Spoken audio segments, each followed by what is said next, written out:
Business में आपके पास कितनी ही अच्छी लेबर या मशीनरी हो, बट अगर बिजनेस में सेल नहीं हो पाती तो वो बिजनेस नहीं चल पाएगा। और सेल के लिए आपको कुछ ना कुछ परचेज भी करनी पड़ेगी। इसीलिए सेल और परचेज किसी भी बिजनेस की एक बहुत इंपॉर्टेंट एक्टिविटी है। और सेल और परचेज का ही एक पार्ट होता है डेब्टर एंड क्रेडिटर। मैं हूं विकास मैनी, आप देख रहे हैं ONS स्टडीज सर्कल। आज की इस वीडियो का टॉपिक है concept of debtor and creditor, जिसमें हम समझेंगे इसके मीनिंग को। और फिर हम देखेंगे ट्रेड, अकाउंट्स, बिल, रिसीवेबल और पेबल डेब्टर क्रेडिटर में कैसे वर्क करता है। स्पेशल केसेस को देखेंगे और साथ ही में हम देखेंगे डेबिट और क्रेडिट नोट के एडजस्टमेंट को। So let's start the video. सबसे पहले समझते हैं डेब्टर और क्रेडिटर का मतलब क्या होता है। देखिए, जब भी बिजनेस में उधार में कुछ आप बेचते हैं तो डेब्टर आता है, उधार में खरीदेंगे तो क्रेडिटर। क्योंकि अकाउंटिंग में रूल है debit what comes in, credit what goes out. जिससे पैसा आना है वो डेब्टर, जिसको पैसा देना है क्रेडिट व्हाट गोज आउट, वो आपका क्रेडिटर। बट हम बात कर रहे हैं बिजनेस की, तो बिजनेस में गुड्स भी होता है और सर्विस भी। बिजनेस जैसे गुड्स का होता है, आप कोई सामान बेचते हैं या फिर आप किसी को कोई सर्विस देते हैं, जैसे कोई डॉक्टर है, कोई कंसल्टेंट है। और यहाँ ये बात ध्यान रखने की जरूरत है, डेब्टर और क्रेडिटर वहीं जनरेट होते हैं जब normal course of business activity हो। इसका मतलब क्या है? फॉर एग्जाम्पल, जैसे साबुन बनाने वाली कंपनी है, उसने एक बिल्डिंग बेची, किसी को उधार में बिल्डिंग बेची, तो वहाँ वो डेब्टर नहीं होगा वो पर्सन। उस केस में शॉर्ट टर्म या फिर लॉन्ग टर्म रिसीवेबल में काउंट होगा, बट वो डेब्टर नहीं होगा। डेब्टर टर्म हम तभी यूज़ करेंगे जब हम वो प्रोडक्ट या सर्विस दे रहे हैं जो हमारा नॉर्मल कोर्स ऑफ बिजनेस है। जैसे साबुन बनाने वाली कंपनी अगर साबुन उधार में बेचती है तो वहाँ डेब्टर जनरेट होंगे, मगर अगर बिल्डिंग उधार में बेचती है तो वहाँ डेब्टर नहीं होगा। वो शॉर्ट टर्म या लॉन्ग टर्म रिसीवेबल में उसको शो किया जाएगा। अब हम समझते हैं ट्रेड अकाउंट्स या बिल रिसीवेबल का कॉन्सेप्ट क्या है। देखिए, बिजनेस को हम कहते हैं ट्रेड, कि बिजनेस में हम ट्रेडिंग कर रहे हैं तो उसको हम बिजनेस कहते हैं। अब इसके दो पार्ट हैं, अकाउंट्स और बिल्स। इसमें डिफरेंस क्या है? अब देखिए, जैसे सबसे पहले बात हो रही है रिसीवेबल की, मतलब ये आप हैं और आपको पैसा मिलना है। अब एक पर्सन है, वो आपके पास फर्स्ट टाइम आया, उसने कुछ खरीदा उधार में, तो आप उसे बिल देते हैं कि ये बिल है, इतना आपने पे करना है। बट अगर कोई पर्सन है, फॉर एग्जांपल, वो महीने में आपसे 200 बार उधार में खरीदता है, टोटल 200 एंट्रीज हैं, तो हर बार आप एक एक बिल उसको इशू नहीं करेंगे और फिर उसका रिकॉर्ड करना, रिकनसाइल करना बहुत मुश्किल होगा। और ऐसे हो सकता है आपके पास 200 पार्टीज हों, तो इसलिए आप उनका एक अकाउंट क्रिएट करते हैं। तो अगर हम देखें तो ट्रेड रिसेबल का ही एक पार्ट होता है अकाउंट्स रिसेबल और बिल्स रिसेबल। तो अगर हम रिसेबल को देखें तो रिसेबल में अगर हम वो प्रोडक्ट्स को हमने सप्लाई किया है या सर्विस को जिसके लिए हमारा बिजनेस बना है, जैसे हमने देखा था साबुन के केस में, तो वहाँ आपका आएगा ट्रेड डेप्टर्स। अदर्स के केस में आप उसको शो करेंगे अदर्स में। अब हम देखते हैं ट्रेड अकाउंट से बिल्स पेबल क्या होता है। अब देखिए, जैसे ये टर्म बता रही है पेबल, यहाँ आपको पे करना है, ये आप है और आपने किसी को पैसा देना है। कॉन्सेप्ट यहाँ सेम रहेगा, ट्रेडिंग कर रहे हैं, बिजनेस कर रहे हैं। अगर आप उसका अकाउंट मेंटेन करते हैं, किसी से रेगुलर आप उधार में खरीदते हैं तो उसका अकाउंट्स मेंटेन करेंगे।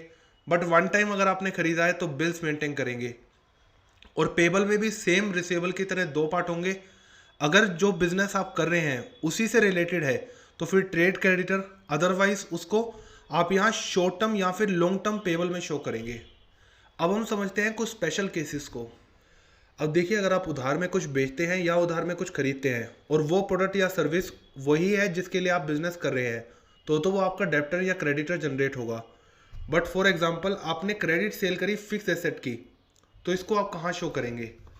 Total sale for example case one में हम देखें 80,000 है, क्रेडिट सेल उसमें से करी 50,000 की। और एक मशीन है जो आपने 1 लाख की उधार में बेची है, आपके पास मशीन थी, आपने उसको उधार में बेच दिया है, पैसे आपको आने वाले 2-3 साल में मिल जाएंगे। तो अगर आप डेप्टर शो करते हैं 1,50,000, 50,000 जो गुड्स का क्रेडिट है और 1 लाख जो मशीन आपने उधार में बेची है, तो ये प्रेजेंटेशन टोटली गलत होगी। एक्चुअल में डेप्टर यहाँ आप शो करेंगे 50,000 और ये जो 1 लाख होगा इसको आप शो करेंगे शॉर्ट टर्म रिसीवेबल में, अगर पैसा आपको 1 साल के अंदर अंदर या फिर जो ऑपरेटिंग साइकिल है उसके अंदर अंदर मिल जाएगा। बट अगर 2-3 साल में मिलेगा तो वहां आप उसको लॉन्ग टर्म रिसीवेबल में शो करेंगे, बट उसको आप डेप्टर शो नहीं कर सकते। अब हम समझते हैं केस 2 को। अब देखिए, जैसे रिसीवेबल फ्रॉम लॉन्ग पीरियड। अब जैसे अभी जो चल रहा है वो है 2022, आपने डेप्टर शो किया हुआ है 5 लाख का, बट उसमें से 1 लाख के डेप्टर ऐसे हैं जो 1990 के हैं। तो देखिए 1990 के डेप्टर है वो आप अभी तक एज ए डेप्टर शो कर रहे हो, तो ये आप शो नहीं कर सकते क्योंकि ये बैड डेप्ट हो चुका है। 1990 से अभी तक नहीं मिला तो आगे भी नहीं मिलेगा। तो बहुत पुराने डेप्टर आप कंटिन्यू नहीं कर सकते। एक रीजनेबल आपको चेक करना होगा कि डेप्टर कितने पुराने हैं, 1 साल 2 साल तक पुराने हैं, बट हर साल आप उसको डेप्टर शो नहीं कर सकते। जैसे 1990 का है तो आप रिड्यूस करेंगे और टोटल एक्चुअल डेप्टर जो शो होना चाहिए वो होगा 4 लाख इंस्टेड ऑफ 5 लाख। अब हम समझते हैं डेबिट और क्रेडिट नोट की एडजस्टमेंट कैसे वर्क करती है डेब्टर और क्रेडिटर में। सबसे पहले समझते हैं डेबिट और क्रेडिट नोट का मतलब क्या होता है। Debit, debit what comes in, credit what goes out. मतलब जब आपको पैसा मिलना है तो वो डेब्टर जनरेट करेगा, बट जब आपको पैसा देना है तो वहाँ क्रेडिटर जनरेट होगा। तो इस अगर हम पिक्चर को देखें तो देखिए ये आप हैं, बिजनेसमैन हैं, आपको अगर कोई पैसा देगा या उसे देना है तो वहाँ डेबिट नोट जनरेट होगा। बट आपने किसी को पैसा देना है, यहाँ देखिए पैसा हम दे रहे हैं, तो वहाँ हम क्रेडिट नोट जनरेट करेंगे।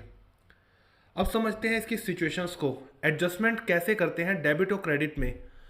अब देखिए फॉर एग्जांपल एक पर्सन था जिससे आपने 5 लाख रुपए लेने थे, बट आपने गलती से उसको 4 लाख का बिल इशू कर दिया, उसने 4 लाख रुपए आपको दे दिए।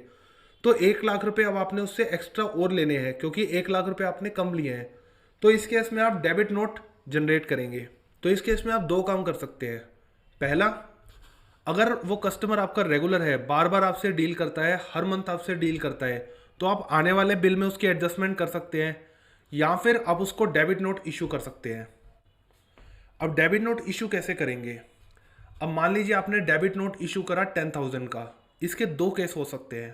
पहला, डेप्टर था, उसको आपने इशू करे 50,000, आपने उससे डेप्टर से 50,000 मांगे, बट एक्चुअल में 60,000 मांगने थे, तो अलग से आप उसका 10,000 डेबिट नोट मांगे क्योंकि आपने गलती से 50,000 मांगे थे, मांगने थे 60,000, तो 10,000 पे आपने एक्स्ट्रा लेने हैं, आपको पैसा मिलना है, तो आप डेबिट नोट इशू करेंगे 10,000 का। अगर हम क्रेडिटर के कंटेक्स्ट में देखें तो आपने पेमेंट करी है 80,000 की, आपको पेमेंट करनी थी 70,000 की, तो यहाँ हम 10,000 वापस मांगेंगे अपने क्रेडिटर से, तो उस केस में भी हम डेबिट नोट इशू करेंगे। तो डेबिट नोट डेब्टर और क्रेडिटर दोनों को ही इशू किया जा सकता है, डिपेंड करता है पैसा आपने देना है या लेना है। इसकी जस्ट अपोजिट सिचुएशन हम देख सकते हैं क्रेडिट नोट पे। हमने 40,000 पे लेने थे, हमने गलती से 50,000 पे ले लिए, बट हम 10,000 पे अब वापस करेंगे, तो इसलिए हम क्रेडिट नोट इशू करेंगे। क्रेडिटर के केस में हमने पेमेंट करी है 80,000, करनी थी 90,000, तो 10,000 एक्स्ट्रा करनी है, पैसा देना पड़ेगा, और पैसा देने के लिए देखिए क्रेडिट नोट इशू होगा। अब यहाँ ये सोचना जरूरी है कि डेबिट नोट और क्रेडिट नोट इशू क्यों किया जाता है। इसके मेनली 2 रीज़न हो सकते हैं। पहला, या तो बिलिंग में कुछ गलती होगी, जैसे हमने देखा बिल का अमाउंट कुछ गलत कैलकुलेट हो गया, या फिर कोई इंटरेस्ट, पेनल्टी, या फिर कोई स्पेशल डिस्काउंट। जैसे कई बार देखिए स्कीम्स होती हैं कि अगर आप 50 लाख तक का सामान खरीदेंगे तो मैं आपको 10% का डिस्काउंट दूंगा, तो वो 10% का डिस्काउंट आप किसी पर्टिकुलर बिल में तो नहीं दे पाएंगे, तो उस केस में आप डेबिट या credit note depends upon the term आप इशू करेंगे। तो आज की इस वीडियो में हमने देखा कि डेब्टर और क्रेडिटर क्या होता है और ये कैसे बिजनेस में वर्क करता है। I hope you like this video, और ONS स्टडी सर्कल से जुड़ने के लिए इस चैनल को सब्सक्राइब करें, इस वीडियो को लाइक और शेयर जरूर करें। Thanks for watching.